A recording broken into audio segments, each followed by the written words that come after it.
Olá pessoal, bem-vindo à parte 3 do nosso tutorial de Jump. Hoje a gente vai fazer o seguinte: primeiro eu vou estender um pouquinho esse exemplo 1, não muito, só para mostrar uma variaçãozinha dele. E depois a gente vai estender para um exemplo consideravelmente maior, tá? Então, eu vou copiar as coisas adicionais.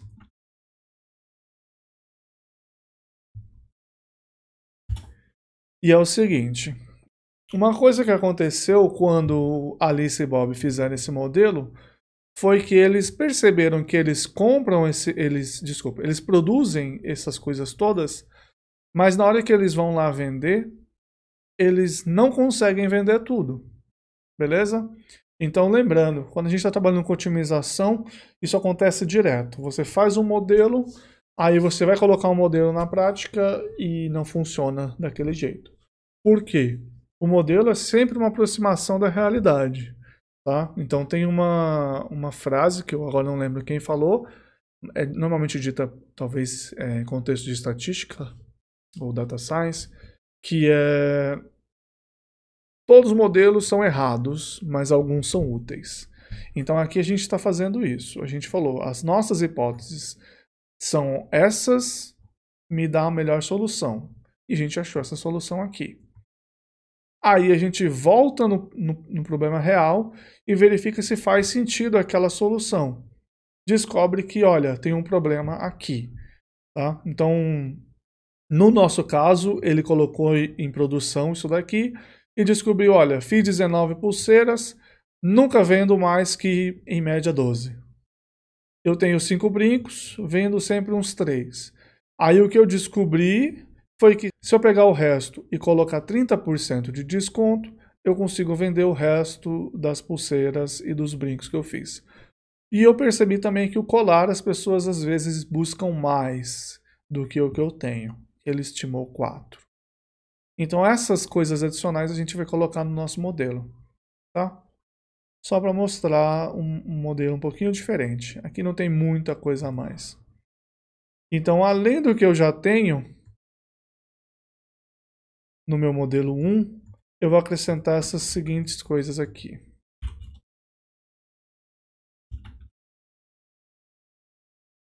Um DP, que é a demanda pelo produto P com o preço original. E eu modifico a variável XP para que seja a quantidade vendida até a demanda. E XP Plus, que vai ser a quantidade vendida além da demanda, tá? Então, de novo, isso daqui seria um exercício de modelagem, uma aula de otimização. A gente já está dando o resultado aqui. Só uma coisa que eu percebi. Faltou um barra para cortar. Então, aqui eu vou pegar o mesmo modelo que eu tinha e vou modificar ele. Okay? Então, olha só. Continua com a hipótese que são todas as variáveis inteiras e eu vou adicionar aqui um da demanda. E a demanda era 3, 4, 12, que estava aqui. Okay? De novo, isso daqui vem de outro departamento. O departamento de modelagem está fazendo só modelagem, assumindo que esses valores são reais. Então, se essa parte estiver errada, é com outra pessoa. O que mudou? Primeiro mudou a função objetivo. Além do que eu ganhar vendendo esses produtos, eu ganho vendendo esses produtos adicionais. Só que eu ganho só 0,7, que tem 30% de desconto no valor de venda. Então aqui eu vou ter... Primeiro eu vou criar a variável extra. Você pode escrever x plus, mas no Julia a gente pode usar um barra elevado plus, tá? E ele fica bonitinho.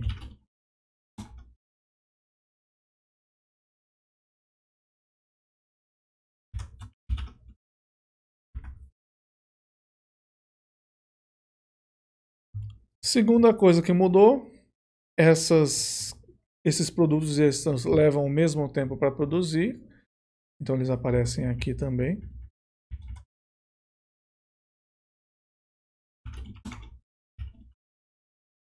E a terceira coisa, aqui também é a mesma, eles também gastam a mesma quantidade de produtos.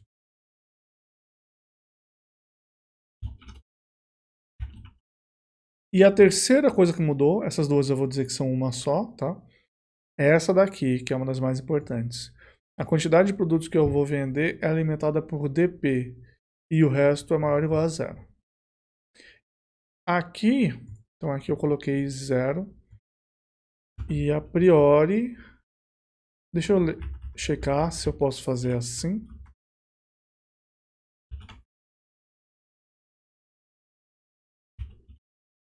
Beleza? A gente vai descobrir, senão tem que passar de outra maneira. Mas a priori eu poderia fazer isso. Então aqui, pessoal, indo na parte de modelagem. Na hora que eu escrevo esse problema, uma pergunta que eu sempre faço para os alunos é: olha, eu coloquei XP e XP Plus aqui. O que impede de a solução pegar, digamos que a solução seja 15 produtos. Eu pego 15 XP Plus no lugar de pegar 12 XP e 3 XP Plus. O que impede é que eu maximizo o lucro.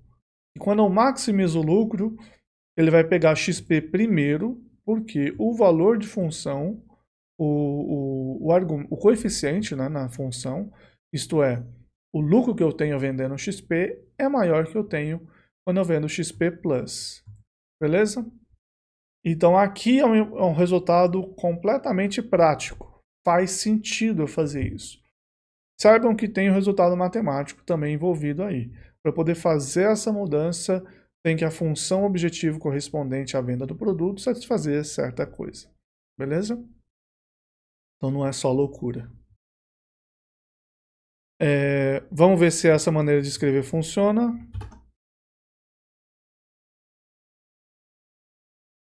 Então, aparentemente funciona. Eu quero ver só se o x1 aqui. Então, x1 maior ou igual a 0, ilimitado por 3. x2 maior ou igual a 0, ilimitado por 4. x3 maior ou igual a 0, ilimitado por 12. Legal? Então, aqui ele rodou, resolveu tudo. E agora eu quero saber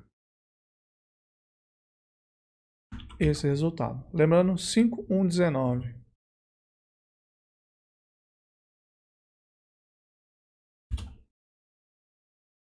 Bom, agora ele está passando só o valor dentro da demanda.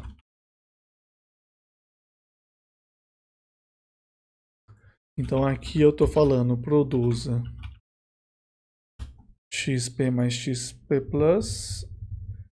O que eu fiz de errado? Eu tenho que rodar de novo. Inclusive eu vou apertar aqui para ele não ficar mostrando tudo o tempo inteiro. Então ele produza 5 brincos, ou seja, 2 brincos acima da demanda, e 14 pulseiras, ou seja, 2 acima da demanda. 4 colares, que é exatamente a demanda. Isso aqui vai ser vendido tudo a preço cheio, e esses vão ser vendidos até a demanda a preço cheio e depois com 30% de desconto. Beleza? Então aqui uma situação um pouquinho mais real. E uma coisa que eu queria mostrar aqui era justamente esse bounded. E você pode colocar limites superiores, tá? Beleza? Então, fizemos o nosso segundo exemplo. Exemplo 1 e 1B foram sem essa demanda. O exemplo 2 foi com essa demanda aí. Agora a gente vai fazer um exemplo um pouquinho maior. O exemplo 3.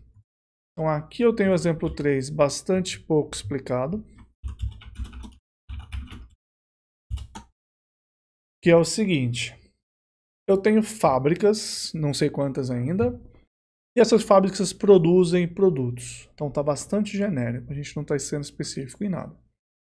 Tem fábricas espalhadas pelo estado, pelo país, sei lá, pelo mundo, a priori poderia ser também. Essas fábricas produzem vários produtos e elas enviam para centros de distribuição. Os centros distribuem para revendedores. Dentro dos centros é possível fazer estoque também. E você tem uma previsão da demanda semanal. Aqui eu coloquei para 4 semanas, mas a gente pode até mudar isso daí. Então, digamos que você tem uma marcenaria, ou várias, né? Você produz cadeiras e mesas de vários tipos. Então você tem lá 12 itens variados.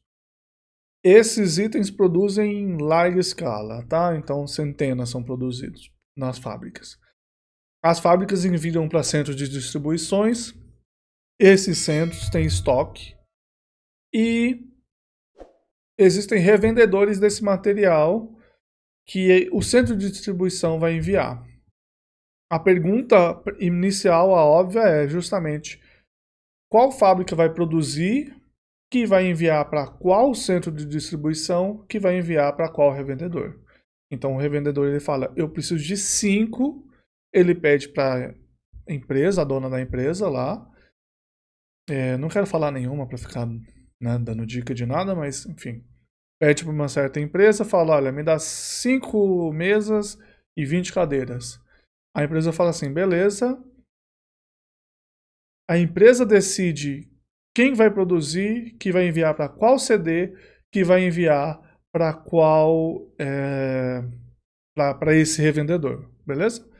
Então ele fala, eu preciso de 5, depois eu vou precisar de 2, depois eu vou precisar de mais 3, enfim, ele dá uma previsão aí para 4 semanas. Ou o que às vezes acontece nesse tipo de empresa, né? O cara faz uma estimativa de quanto aquele revendedor vai precisar. E aí ele chega para ele e fala assim, olha, toma aqui mais tanto disso e revende aí, tá? Então existe uma demanda que alguém fez. Então beleza, ele tem aí uma demanda que ele tem que suprir. As fábricas têm limite de produção, a gente vai simplificar ao máximo, falar que é limite de produção em tempo e todas as fábricas produzem tudo e levam o mesmo tempo em qualquer fábrica. Um problema real desse, você teria fábricas que conseguem produzir tantos produtos, mas não outros, ou algumas fábricas que têm máquinas mais avançadas, por exemplo, e por aí vai. E os custos que você tem são de transporte e de estoque. A gente não tem lucro aqui. Por quê? Eu estou assumindo que eu vou entregar a demanda e ela vai ser vendida. Ponto. Não estou me preocupando em falar assim, ó, se eu conseguir produzir mais, eu vou vender mais. Não, eu já tenho uma demanda que eu tenho que atender, tá? É o mais importante aqui. Atender a demanda. Então a pergunta aqui é, qual é o planejamento da produção dessas fábricas? E qual que é a logística de entrega para o centro de distribuições e para os revendedores? Então vamos analisar isso. Então eu não tenho esses dados, tá? Eu vou fazer com exemplos, com dados falsos aqui. Eu inventei uns dados falsos, então o número de produtos, o horizonte de planejamento, o número de fábricas, o número de centros de distribuição, de revendedores, inclusive aqui eu vou colocar 20 revendedores só, não 200, começar leve, certo? As fábricas eu coloquei mais ou menos espalhadas num círculo, os CDs mais ou menos espalhados numa normal e os revendedores mais ou menos espalhados num quadrado. Então tá aqui, deixa eu colocar com 20 só. Essa é meu mapa, tá? E o que eu estou fazendo é achar valores falsos também para esses dados aí, para todas as informações que eu tenho lá em cima. Eu vou definir quem são essas pessoas, mas o que eu estou dizendo é que eu tenho esses dados falsos aqui, que são o custo. Acho que é mais fácil colocar o modelo antes, já que o modelo não precisa dos dados, né? Eu tenho quais variáveis para poder escrever esse modelo? Primeira coisa é que eu tenho um custo de transportar da fábrica I para o centro de distribuição J. Então aqui eu não estou escrevendo os conjuntos porque eu quero fazer uma coisa bem mais curta, tá? Esse é um modelo um pouco mais complicado, então não vamos entrar tanto em detalhe. Depois eu tenho um outro custo, então C1 e C2, é o custo de transporte do CDJ para o revendedor K.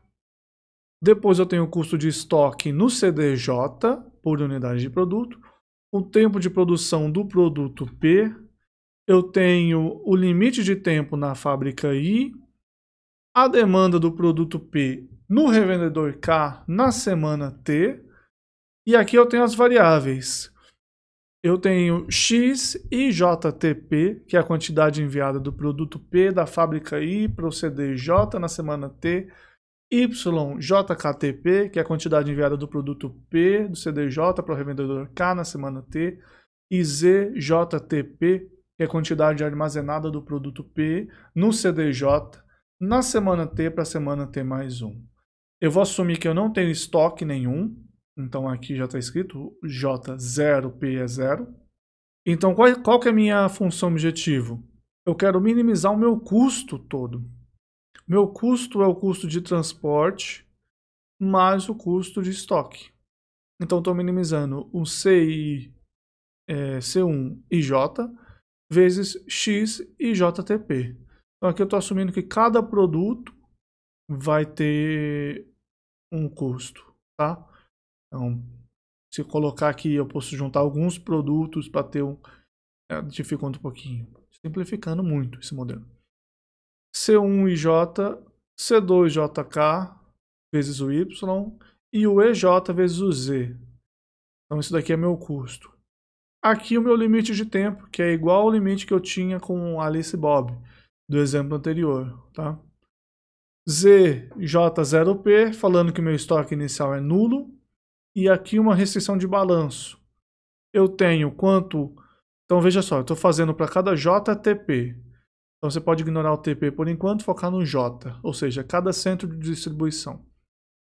Para cada centro de distribuição, eu somo quanto chega das fábricas, mais quanto eu tinha no estoque, mais, tem que ser igual a quanto eu mando para os revendedores, mais quanto fica de estoque. Ou seja, o que chega, mais o que já tinha, tem que ser igual ao que sai, e aí eu coloco o que sobrou de estoque. Tá? Isso aqui é uma restrição de balanço. Depois eu tenho quanto eu entrego no meu revendedor K, tem que ser maior ou igual que a demanda. Nesse caso poderia ser igual à demanda, tá? Mas a gente normalmente coloca maior ou igual, já em preparação para outra coisa que possa acontecer. Então aqui eu estou criando meus exemplos. As únicas coisas que são mais interessantes aqui é que eu estou colocando C1 e C2 com uma distância euclidiana. Então eu estou falando que o único motivador para o meu custo de entrega é a distância, tá? Então o azul vai entregar para esse magenta aqui mais barato do que entregaria para esse daqui. Só isso. Tá? Na prática não é isso que acontece. O resto é mais ou menos aleatório. Então vamos escrever esse modelo que ele vai dar um leve trabalhinho. Então a primeira coisa, vamos criar as variáveis. Então eu tenho variable.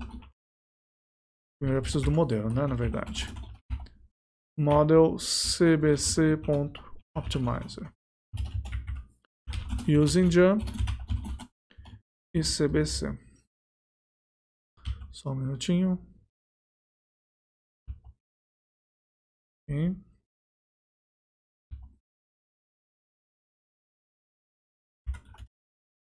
Então vamos lá, minha variável x vai o i de 1 até o nf, o j de 1 até ncd, o t de 1 até nt, o p de 1 até np.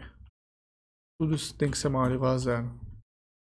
Minha outra variável é a variável y, que vai de 1 até ncd, 1 até nr, de 1 até np. Então, olha só, essa variável, inclusive ela tem que ser inteira.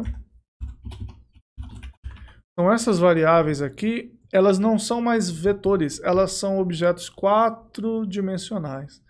Então, é mais que uma matriz, são 4 índices que definem elas. Não tem problema, ela entende. Minha outra variável, z,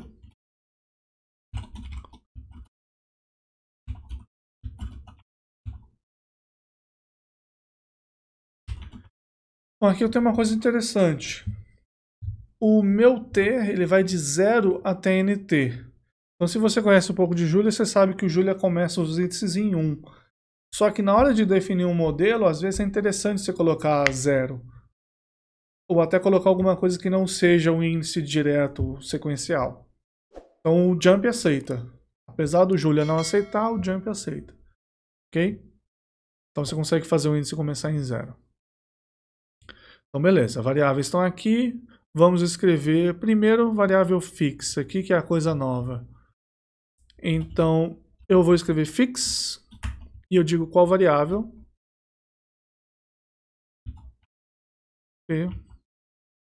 E eu fixo isso em 0. Fix ponto. Passar assim.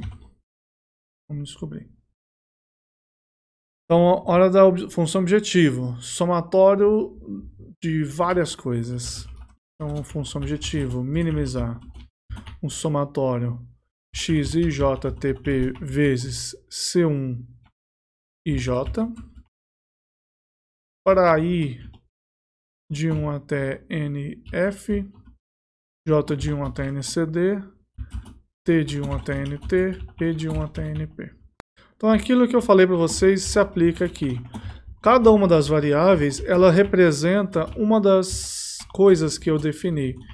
Então eu não vou escrever isso daqui, por exemplo, usando IJKP, sem pensar no que cada uma delas significa. Na hora de ler, eu sei que esse I é a fábrica I, CDJ, tempo T, produto P. Tá? Então é importante anotar isso. Aqui, JTP vezes EJ. Essa é a minha função objetivo. Restrição. Então, minha restrição é do tempo primeiro, então somatório em JP. Então aqui eu vou deixar um espaço, porque eu vou fazer uma coisa ali. Então somatório em JP do tempo que eu levo, que depende só do produto. XJTP. Isso daqui para cada JP tem que ser menor ou igual que LI. Isso daqui, estou fazendo, olha, o limite na minha fábrica tem que ser menor que LI. Então isso daqui varia de acordo com a minha fábrica. Mas isso daqui também é verdade para cada instante no tempo, para cada semana do meu horizonte de planejamento. Então isso daqui é verdade para isso. Então aqui é o limite tempo. Vou dar nome para isso. Minha outra restrição. Então, só para ficar visível. Vou cortar assim. Minha outra restrição era de balanço. É em JTIP. Então, balanço em JTIP.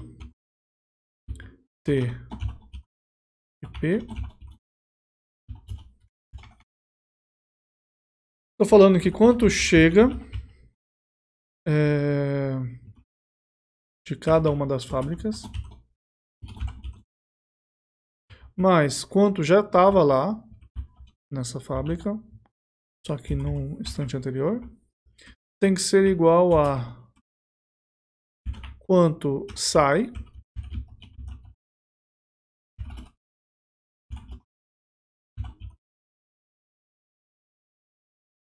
e o resto que sobrar é estoque. E por último tem que atender a demanda. Então demanda, tudo que chegar do centro de distribuição neste dia deste produto. Então soma tudo que chegou. Aqui eu fiz soma, não, aqui tá certo. Aqui é de 1 até CD. Tudo que chegar, certo? Tem que ser maior, igual que minha demanda neste revendedor, neste dia deste produto. Nessa semana, na verdade. São as minhas restrições todas. Então estão aqui, bonitinhas escritas. Eu vou mandar imprimir antes de resolver, mas eu vou tirar essa impressão porque ela vai ficar gigantesca. Olha só. Não foi possível fixar porque tem Existing variable bounds. Ah, chama first igual a true.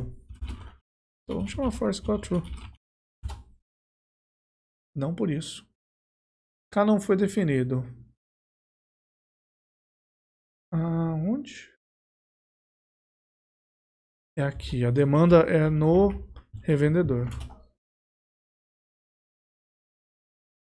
Ótimo. Então veja que é completamente inútil esse modelo escrito, tá? Isso aqui é a quantidade de informação que ele está passando. Então, só para ter uma noção de quantas variáveis a gente tem aqui. Inclusive, eu não preciso ter uma noção, eu posso perguntar. Então, aqui o número de variáveis é jump.allVariables. O meu modelo, ele vai imprimir tudo. E eu quero só o tamanho. Então tem 2.300 variáveis nesse nosso modelinho. Modelinho pequeno. Ok? Então eu não vou conseguir imprimir nem as variáveis direito, muito menos todas esses somatórios aqui. Então não adianta imprimir. Vou mandar fazer a otimização desse modelo. E aí eu vou pegar o resultado aqui embaixo. X. Isso que eu acho fantástico. Ele rodou e achou a solução desse problema com 2.300 variáveis em poucos segundos. Ou menos de um segundo, né? Então, fantástico. E agora eu vou copiar uma coisa que eu deixei separada para imprimir isso daqui.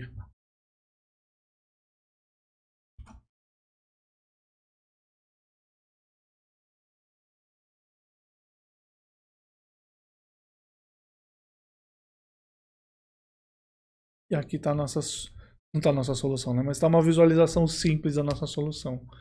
Então aqui eu tenho as fábricas produziram para todos esses revendedores. Essa daqui produziu para todos esses revendedores.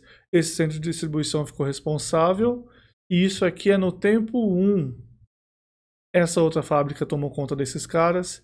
E essa outra fábrica aqui, desses caras aqui.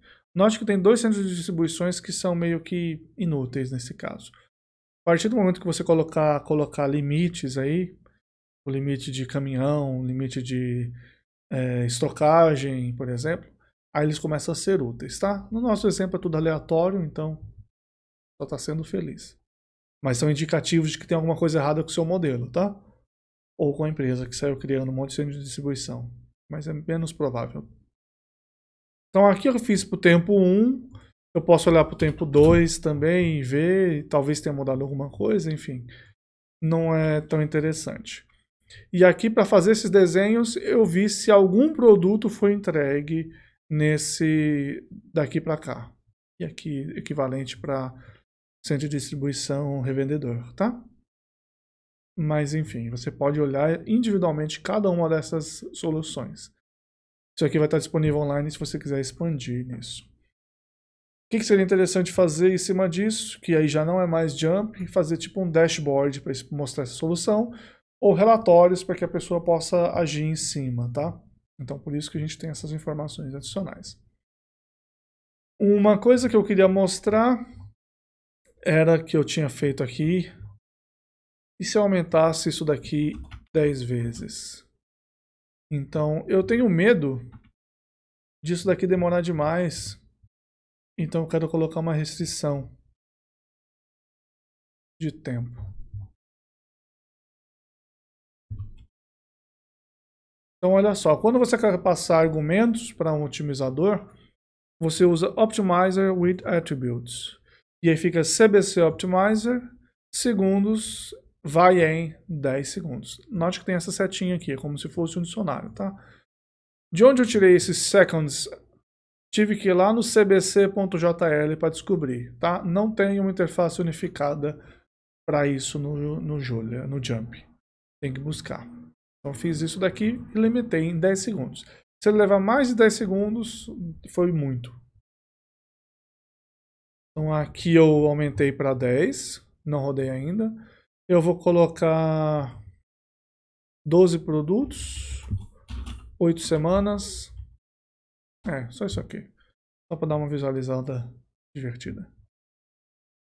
Roda esses exemplos. E roda aqui para mim agora. Então eu vou perguntar qual que é o tamanho do all variables. Tem que escrever direito. Agora eu estou com 117 mil variáveis nesse meu problema. Ele achou a solução em quase 3 segundos. Tudo bem? Foi bem mais difícil para ele. Tá, digamos que eu aumentei isso daqui e aí eu percebi que ele não acha a solução em 2 horas. Aí eu converso com alguém e falo assim, olha, parece que o que você vai ter que fazer é comprar um solver melhor. Digamos o Gurobi. Então isso aqui não é financiado pelo Gurobi, infelizmente, inclusive. Mas só para mostrar que você pode fazer uma mudança simples e ter o Gurobi. Pronto, isso aqui agora está usando o Gurobi. Beleza? É isso. É uma das vantagens de você usar uma linguagem de modelagem. Se a linguagem estiver adaptada aos solvers, você consegue mudar muito facilmente de um solver para o outro. Tá? Então aqui eu estou testando o Gurobi. É uma licença acadêmica que eu tenho, ok? Então ele rodou e achou a solução... Cadê o tempo disso? Eu não estou vendo.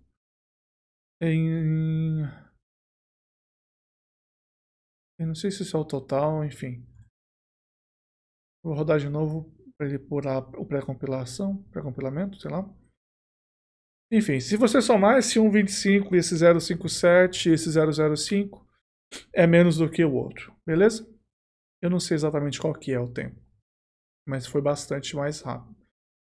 Veja que foi um problema muito simples, ele fez uma iteração essencialmente, então não é um bom exemplo. A gente quer um exemplo difícil.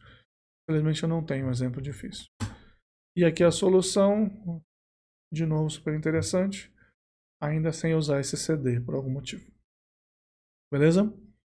Então esse é o fim da nossa parte 3. Tá? Espero que vocês tenham gostado desses tutoriais do Jump. Na parte 4 a gente expande um pouquinho mais o que a gente viu aqui, indo para problemas não lineares. Ok? Então, obrigado por assistir. Se inscreve aí e fica atento no Twitch para quando eu for fazer mais lives.